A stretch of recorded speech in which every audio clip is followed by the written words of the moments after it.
France Bleu Midi. Ensemble, Daniela Lombroso. Gérard Jugnot, alors vous êtes sur les planches de nouveau avec Cher Trésor pour les 60 dernières représentations. Après un véritable triomphe, 350 000 spectateurs. Vous m'avez reprise tout à l'heure, j'ai dit 400 000. Oui, enfin, on dit vous avez 400 fait 000, votre modeste à 50 000 près. Bon, d'accord. Je suis venue vous voir hier soir, c'était plein à craquer en tout cas. Ce retour, c'est vraiment un plébiscite du public. Oui, puis c'est un bonheur pour nous, parce que c'est la même troupe qui joue cette pièce depuis... Enfin, on l'a fait plusieurs Alexandra reprises. Vandernoot, Michel Garcia, Philippe Beglia, Éric Leroche, Irina Ninova et Claude Brécourt. Oui, ils sont tous formidables. Et la pièce est ainsi faite qu'ils ont tous beaucoup d'effets à faire. Et ce qui fait que c'est une pièce où tout le monde est content de jouer. C'est vrai que chacun a ses rires. Hein. Oui, personne ne sert la soupe, il n'y a pas de madame est servie.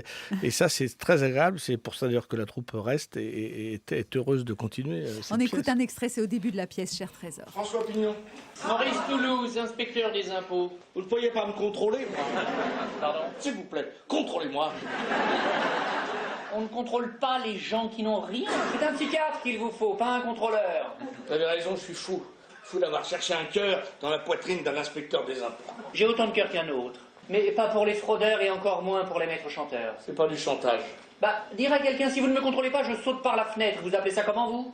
Du désespoir. Tout ce que je peux vous dire, c'est que vous trouverez sûrement mieux qu'un suicide ou un contrôle fiscal pour vous en sortir. Bon courage. Et si je vous disais tout ce que je sais sur M. Jonville? J'ai un contrôle fiscal! Voilà un chômeur qui essaye d'avoir un contrôle fiscal pour se rendre intéressant auprès de ses proches parce que plus personne ne le calcule. D'ailleurs, calcul, le mot est bien choisi. Et du coup, il va s'apercevoir que les gens sont très intéressés à vouloir faire l'intéressant. Non, c'est une pièce très très bien foutue, très très caustique, très misanthrope, misogyne, amorale, mais en même temps qui dit des choses... Amorale, pas si amorale que ça, hein, la pièce. C'est quand même au contraire finalement des bons sentiments qui triomphent. Oui, mais enfin, il y a tellement de mauvais aussi. C'est l'homme. Non, mais en plus, c'est un plaisir. Enfin, oui, il y a un côté Sacha Guitry, quoi. Oui, Le côté, on prend un paradoxe et on le tord jusque... Mais c'est vraiment très, très agréable à jouer parce que c'est une pièce sur l'ironie et les gens, moi je sens tous les soirs, il y a une espèce d'empathie avec ce personnage qui renonce à la fortune, c'est quand même assez particulier.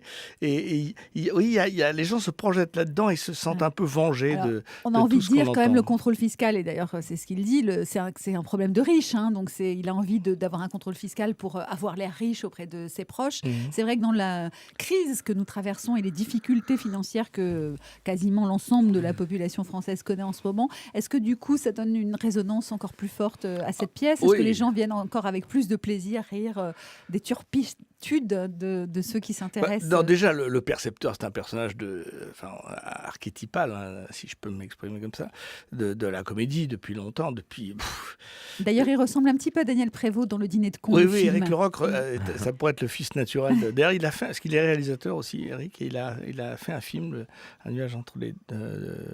non, enfin, je sais pas, je me souviens plus du titre, mais enfin, il a fait un film avec Daniel Prévost, comme réalisateur. Le percepteur reste quand même plutôt honorable, hein, disons. Je pense que Francis Weber, qui a écrit la pièce, n'avait pas envie d'avoir des soucis avec le fisc. Enfin, en même temps, il est tranquille vu qu'il vit à Los Angeles. Non, parce qu'il vit aussi en France, donc oui. je crois qu'il paye des impôts en France aussi. En France aussi. Vous aussi, vous n'êtes pas inquiété en vous disant je joue une pièce, on va beaucoup parler du fisc dans cette pièce. Est-ce que je ne vais pas attirer les foutres du percepteur? Non, d'abord, moi j'ai eu des contrôles. Moi je suis très en règle, donc j'ai aucun souci. Parce que moi j'ai un bureau qui me contrôle moi-même, donc je suis contrôlé déjà. Donc si jamais j'ai eu 2-3 contrôles qui se sont bien passés. Vous payez vos impôts en France avec plaisir encore aujourd'hui, Gérard Jugnot? Oui, avec plaisir. Non, c'est pas le problème. Mais non, ce qui est un peu énervant, c'est de payer pour la dette, quoi. Mais bon, c'est vrai que si on paye pour les hôpitaux, si on paye pour les pompiers, pour les routes, pour tout ça, moi je suis tout à fait d'accord. Payer pour la dette, vous trouvez pas ça normal? Si, c'est à cause des autres, de tout le monde, depuis de nous d'ailleurs, puisqu'on vivait.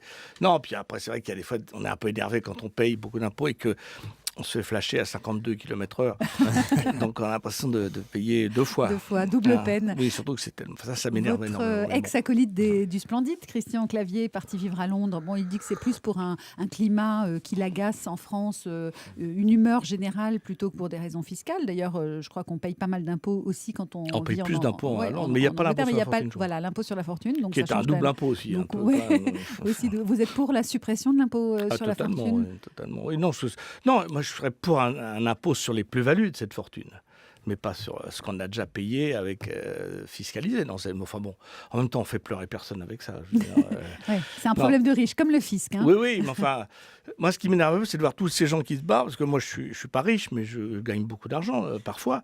Et donc, si tout le monde s'en va, je vais encore en payer plus pour tous ceux qui sont tirés et qui viennent se faire soigner en France, quand même. Donc, c'est un petit peu, ça m'énerve un peu. Mais bon, c'est vrai que je peux comprendre aussi. Mais enfin. Bon, voilà, non, c'est des problèmes, des problèmes de riches. Quand on voit la pièce, on se dit, bon, quand il s'agit d'argent, les gens montrent leur vrai visage, hein, c'est ce que dit le texte. Finalement, votre personnage, qui est un chômeur qui fait croire qu'il est riche par un contrôle fiscal, se rend vite compte que les gens qui l'entourent sont attirés uniquement par l'argent. Est-ce que c'est pareil avec le succès, Gérard Jugnot ? Oui et non, parce que moi j'ai assez vite intégré ça en disant que le succès que j'ai, ça m'appartient, c'est mon copyright, c'est moi qui l'ai fabriqué, ça vient de moi. Donc si les gens m'aiment ou me regardent plus grâce à ça, c'est parce que c'est à moi. C'est donc, vous quand même. Oui, c'est moi quand même. Donc et puis vous savez, il faut quand même pas être idiot quand on voit bien quand les gens sont intéressés que par l'argent, par les retombées, par la notoriété, le succès. Oui. Avec les femmes, c'est pareil. Oui, je pense qu'il ne faut pas être idiot, quoi. À un moment, je crois que c'est Alexandra Vandernoot dans la pièce qui vous dit, mais non, je ne sais plus, quelqu'un qui vous regarde et qui vous dit, mais ce que vous êtes physiquement, vous pensez vraiment que vous pouvez lui plaire à une femme? Non, c'est mon ex-femme qui dit... C'est votre ex-femme qui vous dit ça, elle voilà. t'aime parce que tu es monté sur un tabouret de 60 millions. Voilà, c'est ça. Mais oui, c'est vrai que ça l'argent, mais moi, l'avantage, c'est que quand on est un acteur ou un artiste, c'est un bien grand mot, artiste, mais c'est pas que l'argent. Moi, d'abord, je ne fais pas ce métier pour l'argent. S'il y en a, tant mieux, et je suis ravi d'en avoir. Mais ce qu'on développe, c'est plus, on fait briller un peu les yeux, on dit aux gens, voyez, comme je suis formidable, voyez, comme je suis beau, voyez, comme je suis charmant. Donc c'est plus que c'est mieux que de dire, voyez, comme j'ai beaucoup de pognon. Donc ça peut intéresser les gens, mais bon, vous savez, je crois qu'il faut être je suis un peu lucide, moi, je regarde un peu la vie. Il faut être un peu abruti quand même pour croire que il y a des choses surtout à mon âge, on n'y croit plus.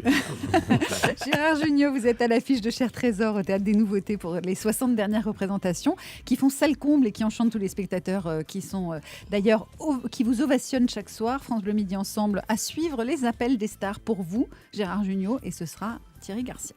France Bleu, France Bleu.